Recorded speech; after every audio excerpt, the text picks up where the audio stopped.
Puis ce fut un hurlement dans la montagne.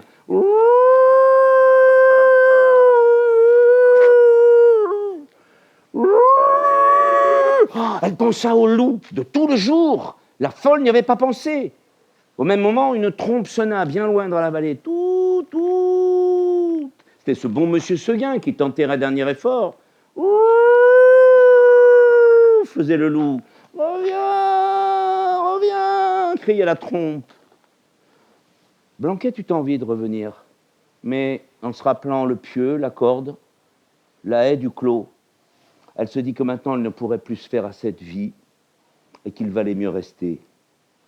La trompe ne sonnait plus, la chèvre entendit derrière elle un bruit de feuilles, elle se retourna et vit dans l'ombre deux oreilles courtes toutes droites avec deux yeux qui reluisaient. Chou, chou. C'était le loup. Mais Jean voulait son arlésienne à toute force. Il disait « Je mourrai si on ne me la donne pas ». Il fallut en passer par là. On décida de les marier après la moisson. Donc, un dimanche soir, dans la cour du mas, la famille achevait de dîner. C'était presque un repas de noces. La fiancée n'y assistait pas, mais on avait bu en son honneur tout le temps. Un homme se présente à la porte et, d'une voix qui tremble, demande à parler à maître Estève, à lui seul. Estève se lève et sort sur la route. « Maître, lui dit l'homme, vous allez marier votre enfant à une coquine qui a été ma maîtresse pendant 2 ans. Ce que j'avance, je le prouve. Voici des lettres. Les parents savent tout et me l'avaient promise. Mais depuis que votre fils la recherche, ni eux ni la belle ne veulent plus de moi. J'aurais cru pourtant qu'après ça, elle ne pourrait pas être la femme d'un autre. » « C'est bien, dit maître Estève quand il regardait les lettres. Entrez boire un verre de muscat. » L'homme répond « Merci, j'ai plus de chagrin que de soif. » Et il s'en va. Le père rentre, impassible, il reprend sa place à table et le repas s'achève gaiement. Ce soir-là, maître Estève et son fils s'en allèrent ensemble dans les champs et restèrent longtemps dehors. Quand ils revinrent, la mère les attendait encore. « Femme, lui dit le ménager en lui amenant son fils, embrasse-le, il est malheureux. » La mule était au bas de l'escalier, tout harnachée et prête à partir pour la vigne. Quand il passa près d'elle, Tistet Védène eut un bon sourire et il s'arrêta pour lui donner 2 ou 3 petites tapes amicales sur le dos en regardant du coin de l'œil si le pape le voyait.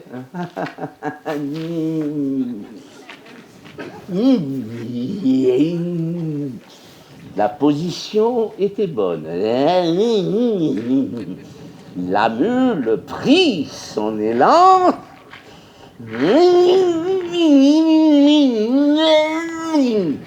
Tiens, attrape, bandit. Voilà 7 âmes que je te regarde.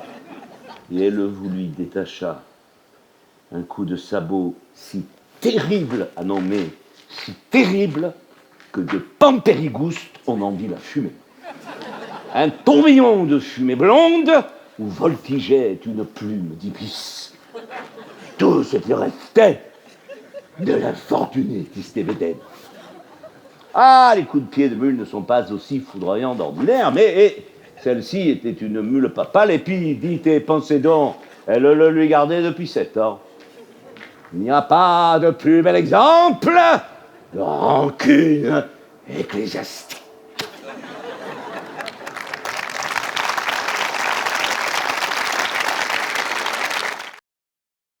A pris son broc d'argent, à l'eau s'en est allé, de là n'a vu venir 3 chevaliers d'armée. À cette voix, l'hôtesse frissonna de tout son corps, puis se tournant de mon côté, « Entendez-vous, me dit-elle tout bas, c'est mon mari, n'est-ce pas, il chante bien ?» Je la regardais stupéfait. « Mais comment votre mari? Mais il va donc là-bas lui aussi ?» Alors elle, d'un air navré, mais avec une grande douceur, « Qu'est-ce que vous voulez, monsieur? Les hommes sont comme cela. Ils n'aiment pas voir pleurer. Moi, je pleure toujours depuis la mort des petites. Et puis, c'est si triste. Cette grande baraque où il n'y a jamais personne. Alors, quand il s'ennuie de trop, mon pauvre José va voir en face et comme il a une belle voix, eh bien, ma foi, L'Arlésienne le fait chanter. Chut, le voilà qui recommence. Et tremblante, les mains en avant, avec de grosses larmes qui la faisaient encore plus laide. Elle était là comme en extase, devant la fenêtre, à écouter son José chanter pour l'Arlésienne. Le premier lui a dit « Bonjour, belle mignonne ». Le premier lui a dit « Bonjour, belle mignonne ». Tandis que Mistral me disait ces vers dans cette belle langue provençale, plus qu'aux trois quarts latine, que les reines ont parlé autrefois, que maintenant nos pâtres seuls comprennent.